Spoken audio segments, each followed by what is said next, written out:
बिस्मिल्लाहिर्रहमानिर्रहीम, अस्सलाम वालेकुम। मैं एक मौजू के ऊपर बात करना चाहता हूँ जो बहुत ज़रूरी है और जो इसके सिलसिले में बहुत सारे लोग मेरे से बात करते हैं, पूछते हैं, कोई फ़ोन भी करते हैं, यहाँ जब हमारे पास आते हैं तो फिर बात करते हैं। तो उनकी ज़्यादा बहस होती है कि मोतिया सफ़ेद बन गया है, अब मुझे लेंस कौन सा डलवाना चाहिए। तो वो बहुत से लोगों को समझ नहीं आ रही होती। और फिर कई लोग ये भी पूछते हैं कि लेंस डलवाने की ज़रूरत क्या है, अगर लेंस ना डालें तो क्या हो जाएगा। तो बहुत सारे लोगों का तो यही होता है जी, लेंस अच्छा डलवाओ, ऑपरेशन जहाँ से मर्जी करवा लो। तो मैं सोचता हूँ थोड़ा सा इसके ऊपर मैं बात करूँ।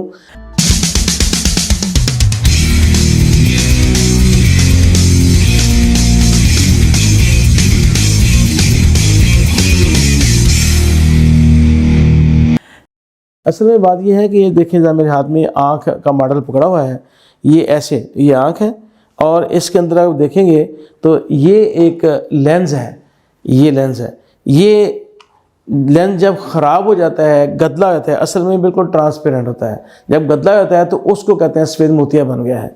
अब ऑपरेशन क्या होता है, इसको निकाला, अब निकाला तो जगह खाली होगी, वहाँ पे एक आर्टिफिशियल लेंस डाल दिया, ये ऑपरेशन है। फ़र्क क्या था, पहले ये होता था कि हम यहाँ से ऐसे चीरा देते थे और उसके बाद उसको पूरे लेंस को निकालते थे और ऊपर टाँके लगा देते थे। अब ये हुआ है कि छोटा सा सुराख करते हैं, उसके अंदर एक प्रोब डालते हैं, उसके अंदर शुआएँ होती हैं, जैसे उसको मेल्ट करके छोटे छोटे पीस करके बाहर निकाल लेते हैं। उसी छोटे सुराख में से फोल्डेबल लेंस डालते हैं और उसके ऊपर वहाँ फिट कर देते हैं, जिसके साथ वो दोबारा इंसान देखना शुरू करता है। अब आप समझ गए होंगे कि सबसे पहला क्या है, निकालना, और निकालने के बाद उसको डालना।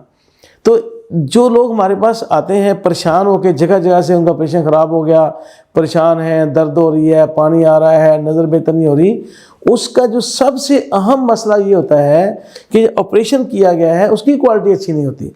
लेंस का मसला नहीं होता, लेंस का बहुत थोड़ा मसला होता है। मैं अगर कहूँ ना 20% या 30% सिर्फ ऐसा है लेंस की क्वालिटी का।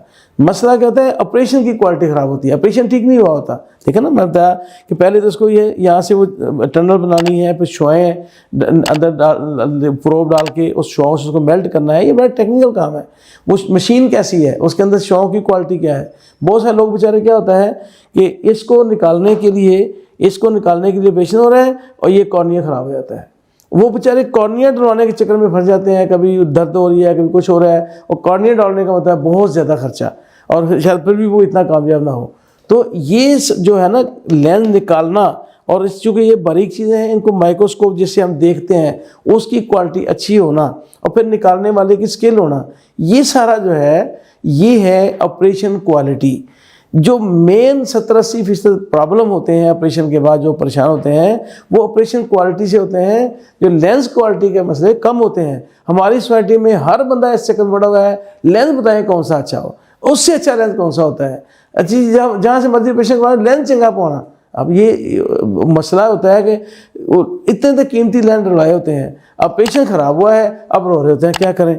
इसलिए पहली बात तो ये है कि लेंस के से ज़्यादा पहले सोचे इस बात पे कि ऑपरेशन जहाँ से करवाना है वो अच्छी जगह होनी चाहिए, जो जिस डॉक्टर से करवाना है उसको उसके करना आता हो, स्किलफुल हो, उसकी मशीनें अच्छी हों। उसके बाद फिर लेंस की जहाँ तक बात है, वो इस वक्त जो 3 चीज़ें हैं जो अहम हैं इस सिलसिले में। पहली बात यह है कि कहाँ का बना हुआ है, क्योंकि आप समझते हैं क्वालिटी, मटेरियल की क्वालिटी, जो बनाने वाले हैं उनकी इंडस्ट्री की क्वालिटी।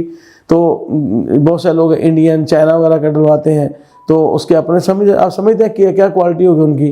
फिर यूरोपियन कंपनियां हैं, उनके लेंस हैं, और फिर यूएसए और दूसरे अच्छे हाई ब्रांड किस्म के लेंस हैं। तो ये इसमें क्वालिटी ऑफ लेंस आ गई। दूसरा बड़ा मसला ये है, पहले जो लेंस थे वो ज़्यादातर होते थे वाइट मटेरियल के बने होते थे। अब जितने लेंस आ रहे हैं वो येलो मटेरियल के, केमिकल पड़ा होता है क्रोमोफोर, जिसकी वजह से उसका रंग जो है ना वो येलो होता है। वो येलो अब लेटेस्ट है, जितने अच्छे महंगे कीमती लेंस हैं वो सब येलो मटेरियल उसके अंदर होता है। तो वो येलो वाले डलवाने चाहिए और वो ज़्यादा अच्छे हैं, क्योंकि उसके अंदर जब बाहर से शुआएँ आँख के अंदर जाती हैं तो उनको वो ब्रेक लगाता है, उनको फ़िल्टर करता है और मुज़र शुआओं को अंदर जाने से रोकता है। अच्छा, उसके बाद फिर तीसरा इसमें जो अहम पॉइंट है वो ये है कि जब हम ऑपरेशन कर लेंगे तो उसके बाद मरीज़ को ऐनक की ज़रूरत पड़ेगी कि नहीं पड़ेगी।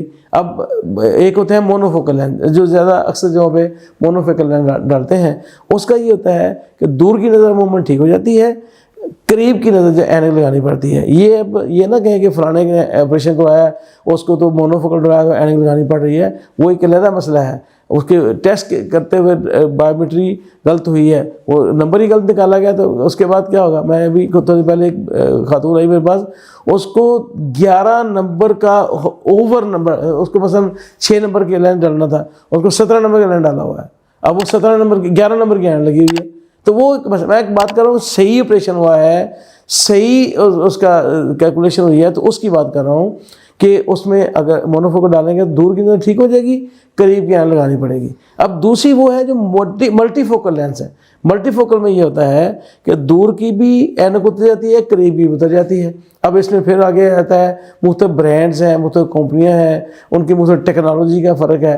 तो इस लिहाज से वो अगर अच्छी जो कंपनियां हैं मेन सारी 19-20 ही फ़र्क होता है, क्वालिटी सबकी ठीक होती है। सवाल ये है कि आप मल्टीफोकल डलवाना है या यूनिफोकल डलवाना है। अच्छा, एक और जो बहुत सारे लोग बेचारे ऐनक लगा रहे होते हैं बाद में, या ऑपरेशन करवा लिया है, अब ऐनक नहीं लगा रहे जिद में कि मैंने लेंस डलवा लिया, अब मैं ऐनक क्यों लगाऊं। मसला ये होता है कि उनकी ना बहुत सारे लोगों का मसला होता है कि जब लेंस की एक्विजिशन की तो उसके अंदर सिलेंडर नंबर आ गया। अब वो सिलेंडर नंबर बहुत सारे लोग बताते नहीं है, या उनको पता नहीं होता है, या बहुत सी जगहों पे वो जो बायोमेट्रिक मशीनों को अंदर से निकलता नहीं है। अब जब ऐनक आपने जब ऑपरेशन कर लिया तो जो स्फेरिकल नंबर है वो तो राउंड अबाउट 0 आ गया। अब सिलेंडर नंबर तो ख़त्म नहीं होना था। अगर आप चाहते हैं कि ऑपरेशन करने के बाद सिलेंडर नंबर भी ख़त्म हो जाए स्फेरिकल, तो फिर उसके लिए टोरिक लेंस होता है, वो डेफिनेटली ज़्यादा महंगा होता है। टोरिक लेंस डालेंगे तो फिर दूर की नज़र जो है 0 पे आ जाएगी, करीब की आंख लगेगी मोनोफोकल के साथ। अगर टोरिक लेंस नहीं डाला तो दूर की भी लगेगी, करीब की भी लगेगी मोनोफोकल में। ये अक्सर लोगों को समझ नहीं आती। अगर मल्टीफोकल होगा तो मल्टीफोकल भी यही मसला होता है, वो टोरिक है दूसरा है। तो इस तरीके से कंपनियों का मसला कम अहम है, क्वालिटी और टाइप ऑफ लेंस का मसला ज़्यादा अहम है। और फिर आखिर में यही कहूँगा कि सबसे ज़्यादा अहम ये है कि ऑपरेशन की क्वालिटी कैसी है, ऑपरेशन ख़राब हुआ है कि सही हुआ है। मुझे उम्मीद है कि आपको मेरे बात की समझ आई होगी। बहुत शुक्रिया।